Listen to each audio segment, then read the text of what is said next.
Okay. I love this. I love when you start to go live. And as soon as you start to go live, it looks like the worst picture possible. So I am just getting things set up before I get started so I can pay attention and give my undivided attention, I should say. And here we go. Hold on a second. Oops. Going back. There we go. All right. I love being live. Okay. Now I think I got this. All right. So today we are live, and I've started this series Fridays at 5 live, and I feel really grateful because for those of you who don't know me, I am back in school, and this gives me an opportunity to have a forum to share and to learn and to grow. And tonight's conversation or tonight's topic of what we're going to be talking about is something that I'm very passionate about, and that is the journey of mindful self-compassion. And the reason why I wanted to go live through Zoom was because I wanted to make sure that I could share content and really some assets and pieces of material as we work through activities and have conversations that I could share with you and share some visuals. So I'm going to just bring it up in just 1 second. And I'm going to share my screen. That way you can see what I'm talking about. Here we go. Okay. And so if you're live with me now, or if you're just joining me in a replay, then put in the comments below if you've ever heard of mindful self-compassion. You can just say yes, or you can say no. And if this is your first time and this is a fresh topic for you, that's amazing. This is the perfect place to be, because this is going to be an introduction to mindful self-compassion. And for me, it's been a journey. And so I'm going to share a little bit about that with you tonight. For those of you who don't know me, and this is your first time kind of connecting with me in this space, I think I see Andrew is live with us tonight. Hey, Andrew, nice to see you. So Andrew, I know you know me, so I'm going to go through this super quick because you're here and you're live. I am a coach and a consultant. And as I said before, I'm actually back in school.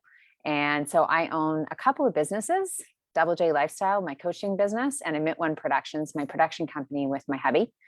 And we've created this program, The Art of Mindful Storytelling. And all of this is like on a bedrock of mindfulness. And as I continue to grow the integration of what we're going to talk about tonight, which is mindful self-compassion.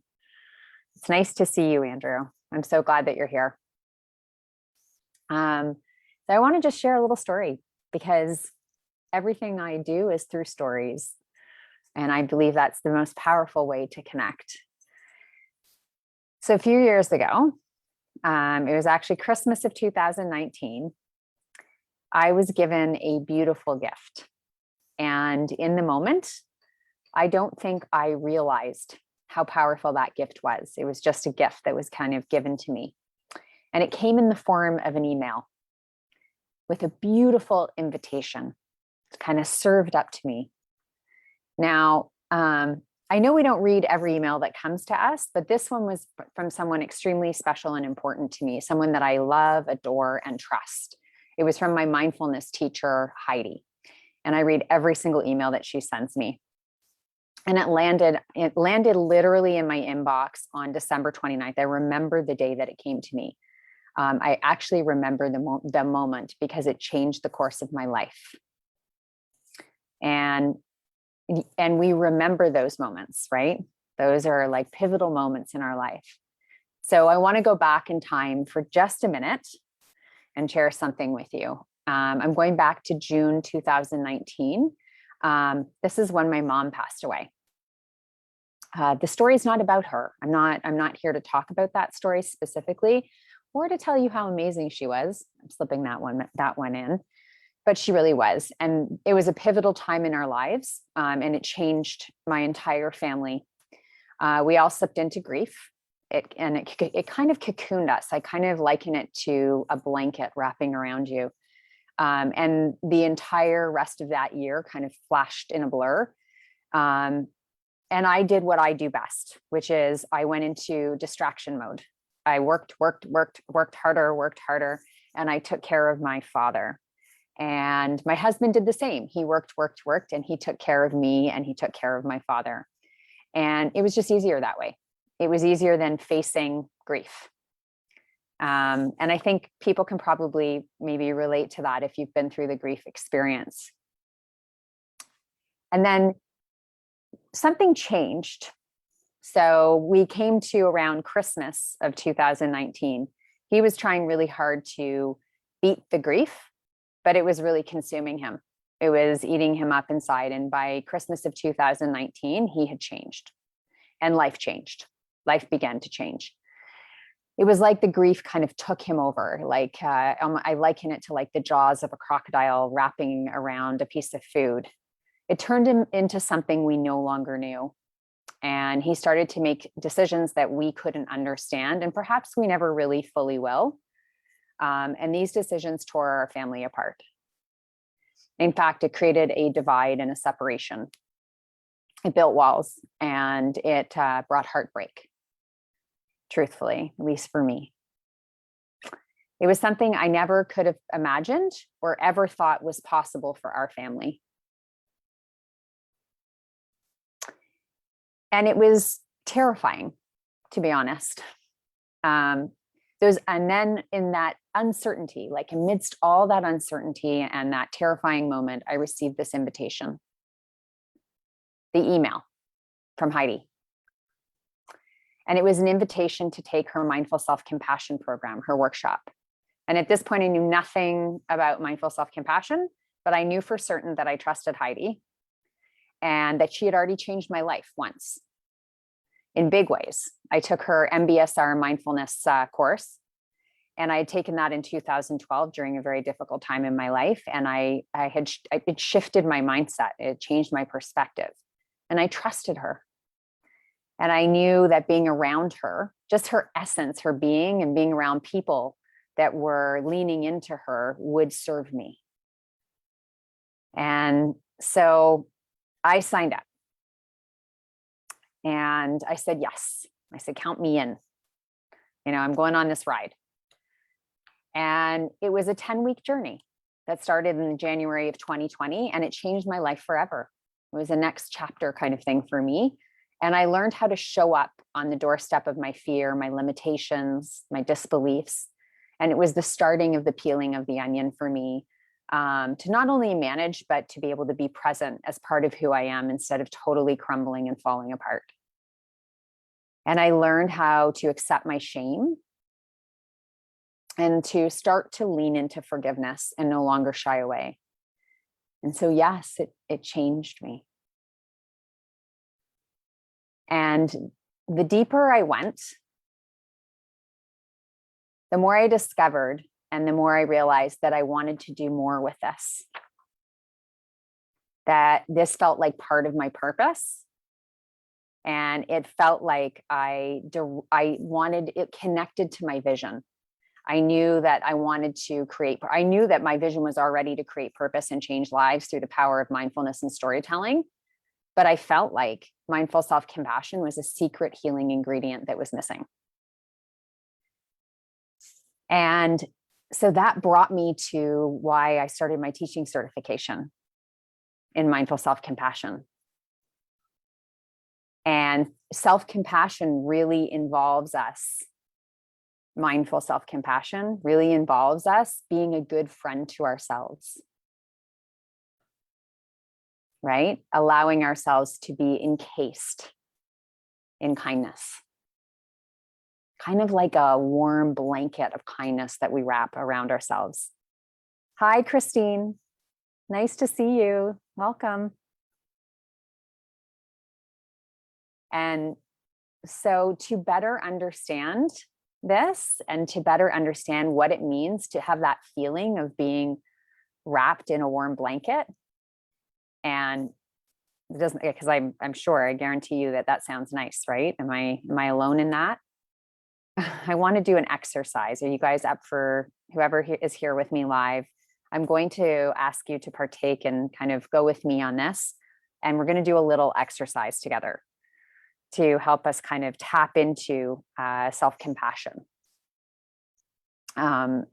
So if you have a piece of paper or even your phone with you right here, right now, I just want you to take a moment and I want you to reflect on a question that I'm going to ask you just for a moment right here, right now. Okay. I want you to think of a time that you've had like a close friend who has been suffering or gone through something extremely challenging. And I don't want this to be like your partner or your family member, because they're sometimes just too close to you, right? I want this to be a friend, somebody that you care about that's struggling. For example, like somebody, maybe they tried something and it didn't quite work out for them. Maybe it was something in their business, somebody that you know in one of your groups that you're in, and maybe they feel a little bit inadequate. How would you respond to your friends in these situations? What would you say? What do you say to them in this situation? And what's the tone that you use? And how is your posture to them? Like, how do you lean into them? And perhaps even what nonverbal gestures might you use with them? So take a moment and just like maybe make a few notes right here, right now. I'm going to give you like a minute to just make some notes or do some thinking. You can even just pop some ideas in the comments and share them with me. And kind of let me know what you're thinking.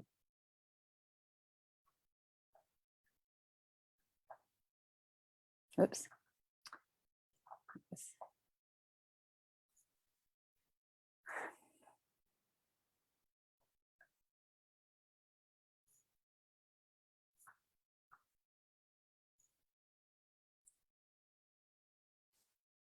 So if you're able to and you want to write some responses in the comments, please go ahead as you're kind of making your notes, or you can make your notes. And then if you want to share, I'm very open for you to share. But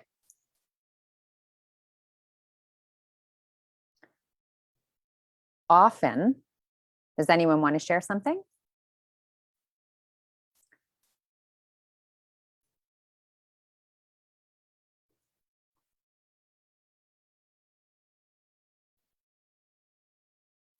I'll go on to the second part. Oh, there goes Andrew. A close friend of mine when we were young, he was struggling. Oh my goodness. Andrew, this is like, I had no clue what to say to him or how to act around him. That is a big one when somebody was struggling with cancer. So oftentimes when it's our close friends and they're deep in struggling, we might say something like, in their time of misfortune, we might give them some words of kindness, right? You were in your 20s. Yeah.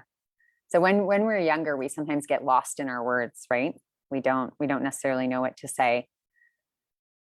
But oftentimes we might give our friends a word of comfort, support, soothing. And when we talk about nonverbal gestures, maybe a gesture of soothing touch, like reaching out and putting our hands on their shoulder, giving them a hug, right? Letting them know that we're there, and letting them know that it's okay, that they're not alone, and that it's okay to feel the way that they feel, right? And so just take a moment for 1 second. I'm going to give you the second part of the exercise. Just want you to think about a time when you were suffering in some way. It doesn't have to be, it can be even recently, like maybe something that you tried, it didn't go the way that you expected. Maybe you feel like you failed at something, you had a misfortune, something like that. How do you respond to yourself in these situations? What is your typical response? What do you say to yourself? What is the tone that you use to yourself? And maybe what is your posture even? Like, are you aware of the posture that you hold to yourself?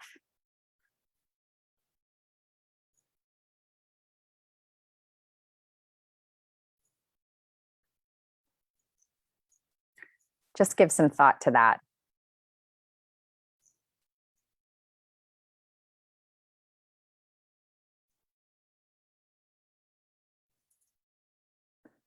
And if it feels okay, then please go ahead and share some thoughts in the comments.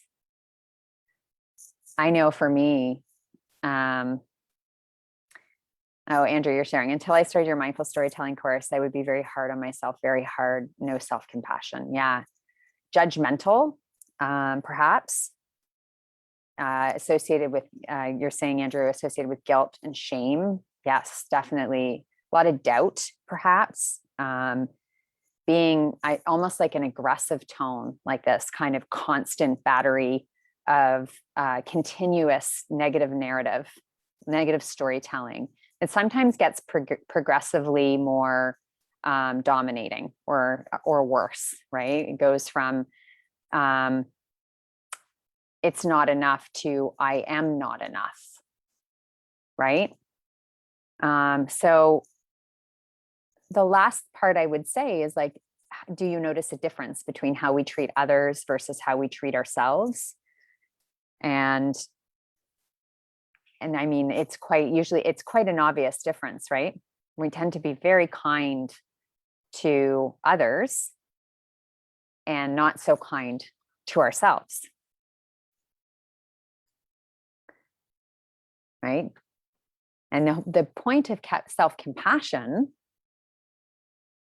is to really start to think about treating ourselves with the same kind of kindness as we would treat a friend. The same kind of kindness that we would treat a family member. Allowing ourselves, giving ourselves the permission to do that. So I thank you for doing the exercise with me. I think it's, I've always really enjoyed that exercise. I'm going to break down self-compassion a little bit more, and specifically actually mindful self-compassion. But when we talk about self-compassion, we actually start with the idea that compassion and self-compassion starts with compassion. It actually is not so different from compassion in the sense that when we define compassion, it is, and this is from the dictionary, sympathetic consciousness of others' distress together with a desire to alleviate it. The only difference is now we're alleviating it towards ourselves. And we do that with kindness, self-kindness. So when we genuinely feel compassion, we are willing to show up and relate that suffering of others, we relate to the suffering that others are experiencing. It's almost like we step into their shoes for a moment. And this creates powerful connection. So I want to share an example. The other day, a client shared with me her fears about failing in her business. And I know that a lot of entrepreneurs out there that are starting out, or even you've been working at it a long time and things are changing, and there's a fear that kind of percolates on their shoulders about not being good enough, not being able to succeed, the fear of this idea that your business will fail. And so I felt a deep sense of understanding. Because I'm also a business owner, I'm also an entrepreneur, and I've had struggles, and I've had situations where things haven't worked out the way that I wanted to, and it felt like failure until I was able to understand the opportunity in the failure. And there's a deep sense of fear and anxiety around at that time around the future of our business. We went into six-figure debt at one point in the early days of starting our business. And there was a lot of fear around that. So I was able to step into her shoes and relate to her suffering and her experiences, and feel with empathy and compassion the emotions that she was feeling. So that would be an example of relating to my self-compassion to her compassion. So to more deeply understand mindful self-compassion, we break it down into 3 component parts. And so this is based on the work that has been done by the founders of mindful self-compassion, Kristen, Neff, and Chris Germer. And they actually took John Kabat-Zinn's model of mindfulness and MBSR, mindful-based stress reduction, and built the mindful self-compassion program that is now in the market, and did all of the research on mindful self-compassion. And so really, mindful self-compassion is based on 3 things. Self-kindness, the concept of self-kindness versus self-judgment. Common humanity, so layering in this notion of common humanity versus isolation. And mindfulness versus over-identification. And I'm going to talk about these things so that it becomes clear how they apply and what they are, and how that all comes together into this beautiful bucket of mindful self-compassion. And if you have questions along the way, I would love you to kind of raise your hand, let me know, ask questions, please. There's no time like the present.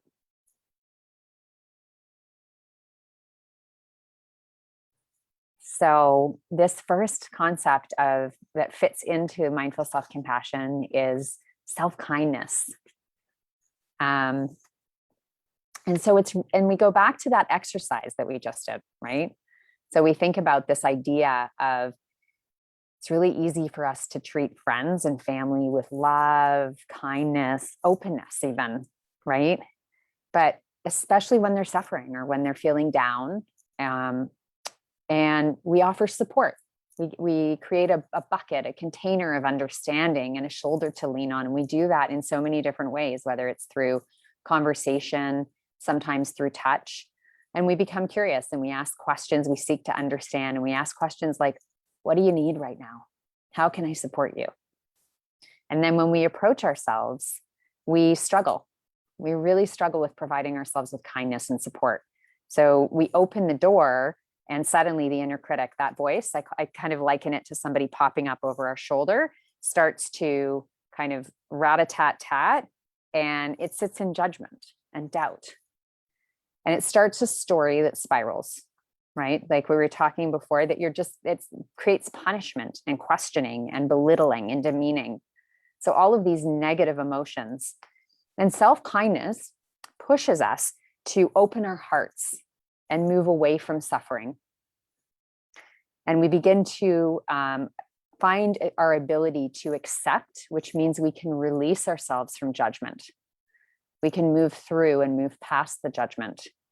And we can comfort ourselves and we can care for ourselves in the midst of the most difficult, crisis-ridden situations. And we learn how to nurture ourselves. And we use compassion and self-compassion to actively support, protect, and comfort ourselves in our time of need. And we recognize that in life that there will always be struggle. It's part of the human condition, but we can use self-kindness to manage and cope.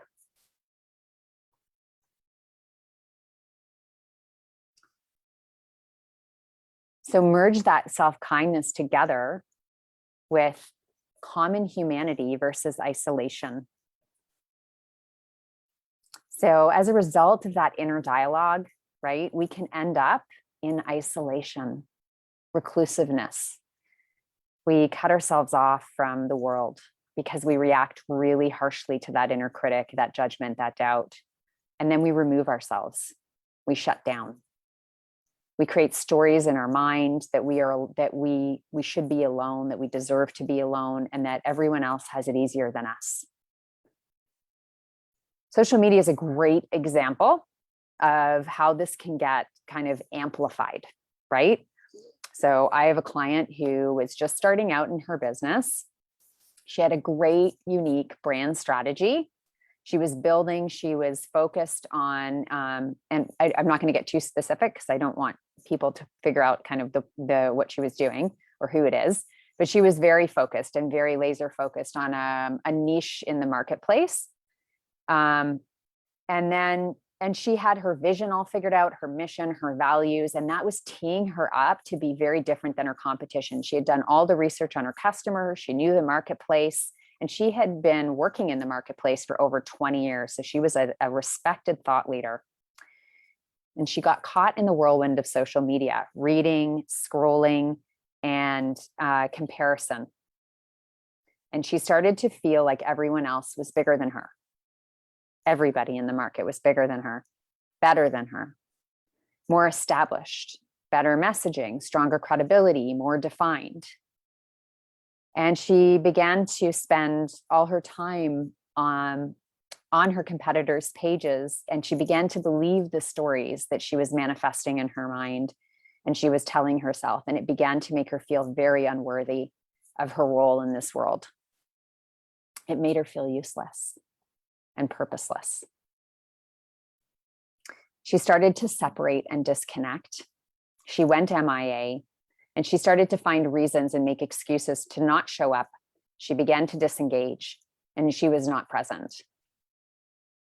Self-compassion practices are what enabled her to recognize that life challenges are part of the human condition, and she is not alone. And slowly, she began to build the strength, the comfort, the blanket that she needed to be able to step back into the world and back into her excellence. And knowing that part of the knowing of that you're not alone, that these are shared experiences, is part of that human connection and human condition. When we talk about them, we learn from them, we learn from each other, we have similar experiences together, and we learn that there are others like us. Then we create that power of connection. And it's important for us to be able to distinguish the difference between self-compassion and self-love or self-acceptance, because there is a big difference. It's people. So self-love is about the self only. Self-compassion is about self and others. We are all part of this big human experience. We all make mistakes. And albeit our mistakes are different, but different degrees, and we all have similar emotions. And self-compassion brings us closer together and reminds us that we are not alone and that there is a power in that connection. So the common humanity combined with the self-kindness are two of the pieces that are the component parts, but the bedrock to it is mindfulness.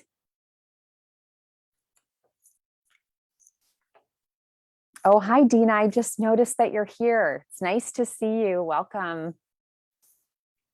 And so I'll continue with the third part of mindful self-compassion, because it really is this beautiful trifecta that really brings the whole thing together. So I have talked about the self-kindness, and now I've talked about the common humanity. And I think it's important to clear up like the difference between self-care and self-compassion. Now we talk about mindfulness and where it fits into this whole self-compassion piece. It's actually, Jon Kabat-Zinn defines mindfulness as paying attention on purpose in the present moment with non-judgment. So mindfulness is actually a prerequisite to self-compassion. It's important that we are aware of what is happening, the sensations, the negative thoughts, any thoughts that we have, the feelings, the experiences, in order for us to be able to apply self-compassion. Mindfulness allows us to accept our feelings, allows us to accept them as they are, and allows us to let them be. So we release that need for striving and fixing. And so people often ask me, what does this mean, over-identification? What does that mean? It occurs when we exaggerate our negative self-worth and we get into that spiral that I was talking about before. So we start to have that inner narrative, that inner critic who kind of creeps up on us, and we say, not only did I fail, but then we follow it up with, now I am a failure. Not only do I say to myself, I did not do enough. I sandwich it down with, I am no longer enough. And our language starts to change into an exaggeration of finality. Our thoughts which are supposed to be temporary. So our thoughts and our emotions are supposed to be transient and temporary.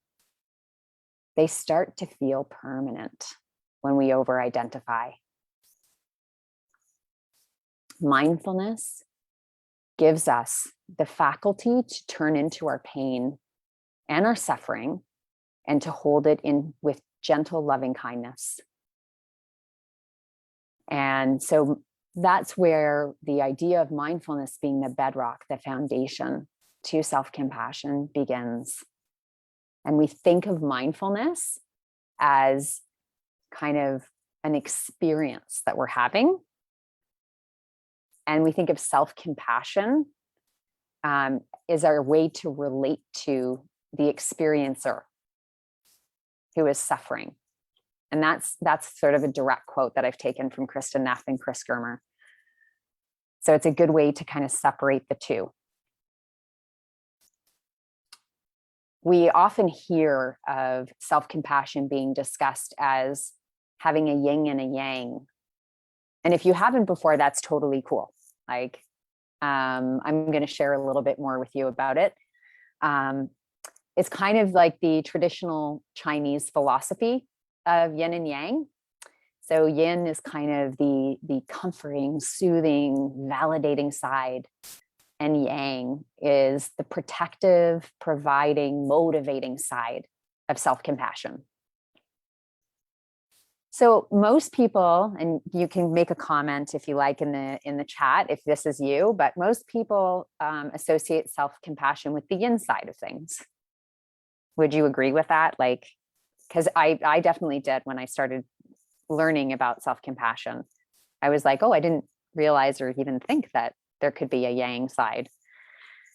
We lean into our struggles, pain and suffering, and we do that with open hearts, strength, warmth, and curiosity. We validate, and this is the yin side, right? We validate our pain, fears, negative emotions, and accept ourselves as we are. Or we comfort ourselves, providing ourselves support in our times of need, wrapping ourselves in that warm blanket, like figuratively and literally, like we can do it both ways, right? So that's kind of like the yin side. The yang side of self-compassion is where we hear a lot of this talk about the fierce side of compassion, right? We stand up. We allow ourselves to use constructive criticism to move through change, to be curious, to ask the tough questions, to challenge ourselves in the face of difficulties. Because there's nothing about self-compassion that is dismissive or saying that we're folding and caving. And we remind ourselves that the biggest question we ask in self-compassion is, what do I need right now? And that answer may be, I need to be challenged. Oh my goodness, is that Jamie Campbell that I just saw? Hi, Jamie. And sometimes the answer may not be that we need to be challenged. It may be that we need the blanket of kindness. And sometimes we need both. So we want to balance what we call in self-compassion, the yin and the yang. And so it's the beautiful fusion of bringing both together.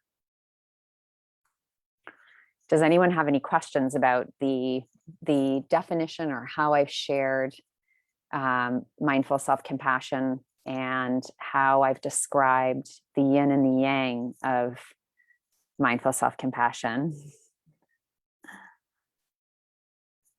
Jamie Campbell, I haven't seen you in I don't even know how long it's been. It's been a very long time.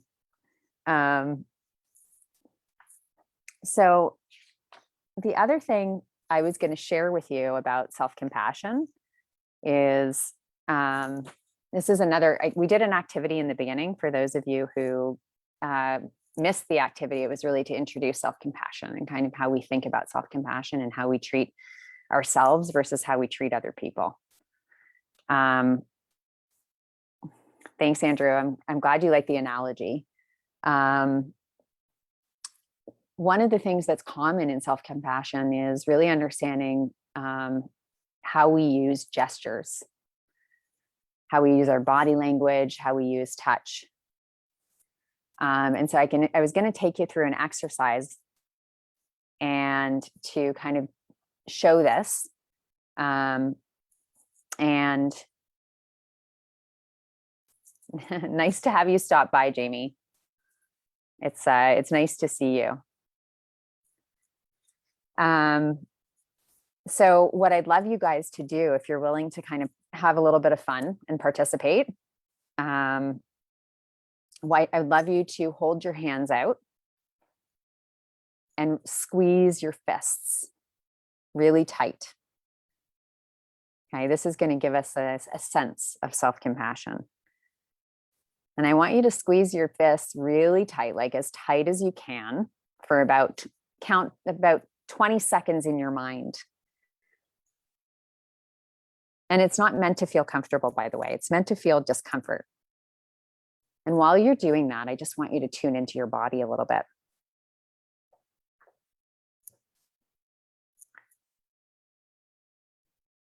And as you're coming to the close of your 20 seconds, I want you to say how you feel. You can always you can unsqueeze one hand and pop a note in the comments. But how does it feel to squeeze your hands like that?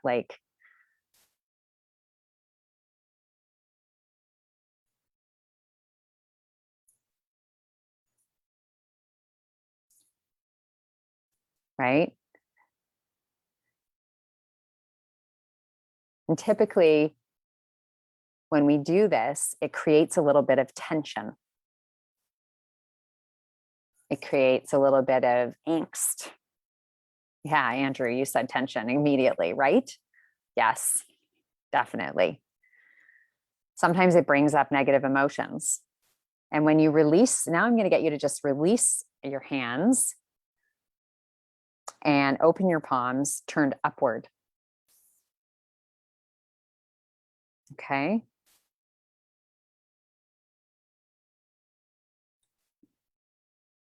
And now drop your hands to the side of your body. And also notice how you feel with just that gesture.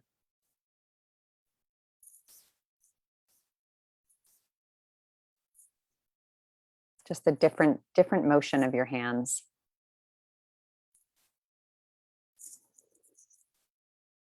If you like, you can drop something in the comments or just pay attention to yourself.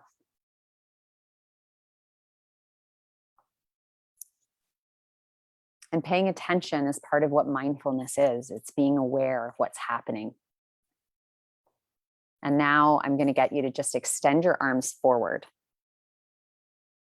like you're holding something in your arms with your palms up. And I want you to notice how this makes you feel, how this gesture makes you feel.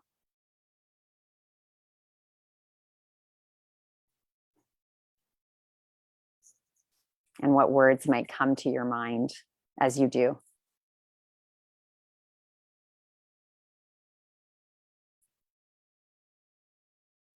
And then the last gesture I'd like to have you do is I'd like you to place one palm in the other and bring them to the center of your chest.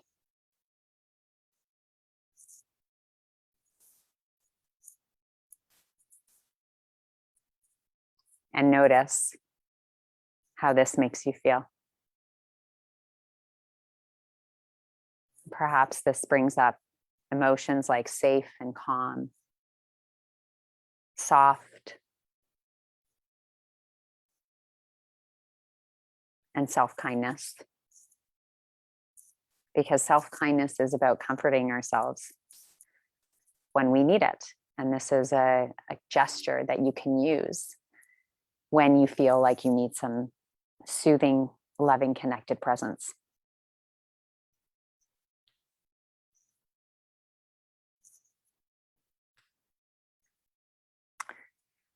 So these are some of the gestures, just to show how we simply through gesture can create connection.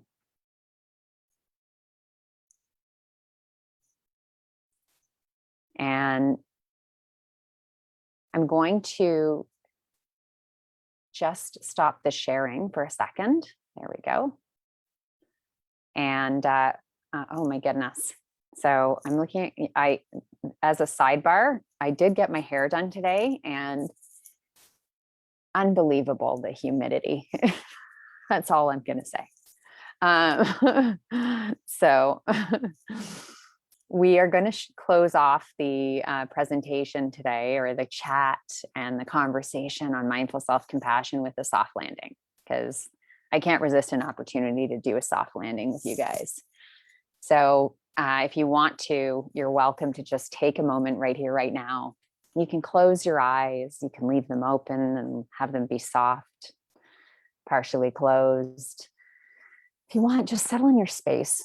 End of the day, been in front of the computer maybe, or doing some work.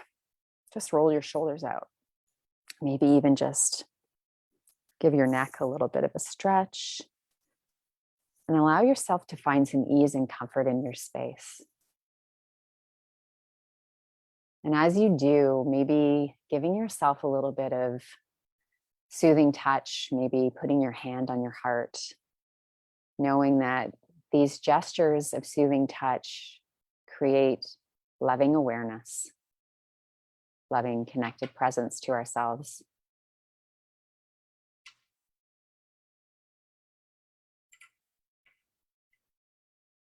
Noticing that when you do that, how you feel.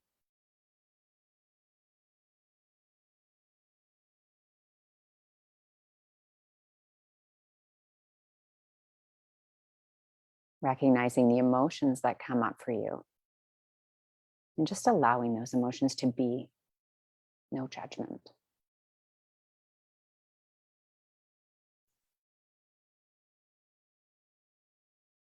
And perhaps if your mind is wandering, paying attention to that. And when it feels okay, just slowly pulling your mind back into this space. And if it's helpful, just bringing your mind's eye to notice your breath.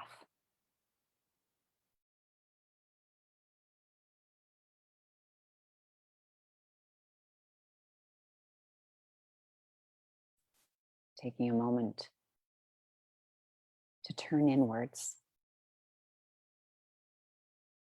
and give yourself a hint, just a hint of self-kindness right now. Maybe thanking yourself for showing up today, for completing a week, for opening your heart and your mind.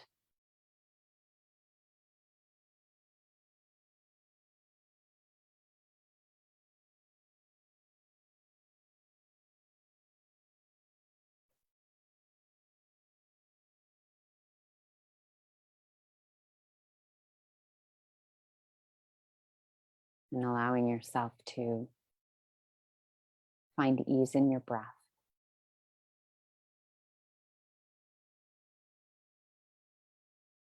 Just allowing it to be as it needs to be.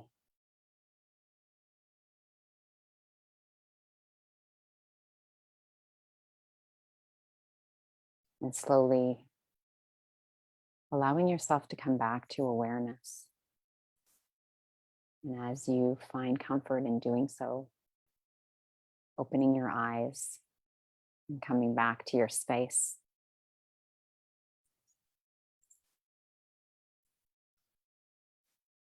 And I just noticed that Doug James, my father-in-law, has joined us. Nice to see you. It's been a while. So as we wrap up this evening, my hand is on my heart. I'm so grateful for everybody that came tonight and was present. And for those of you that watched the replay, I look forward to seeing everybody again in 2 weeks on Fridays at 5 live. Have a beautiful evening, everybody.